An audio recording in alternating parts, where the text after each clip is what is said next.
দেশটা তোমার বাপের নাকি করছো ছলা কলা, কিছু বললেই জনগণের ধৈর্য টিপে গলা। তো গুড মর্নিং, কেমন আছো সবাই? যা অবস্থা চলছে তার ভিতরে কি করে বলবো, মানে মনে শান্তি নেই, রাগ, শুধু রাগ আমার মনে। এর প্রতিবাদ করে যদি কিছু করতে পারতাম তাহলে শরীরে ঠান্ডা মিলতে, রাগ হচ্ছে।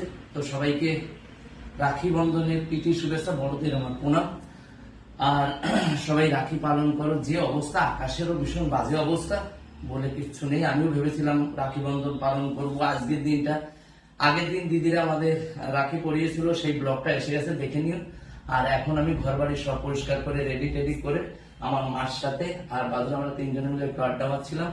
আর এখন একটু রান্না করব, রান্না করে খাওয়া দাওয়ার ব্যবস্থা করতে হবে। তো আমার দিদি দিল্লি থাকে, প্রতি বছরই টাকা পাঠায় আমাকে রাখি পরার জন্য। তো কিনে আমি একটা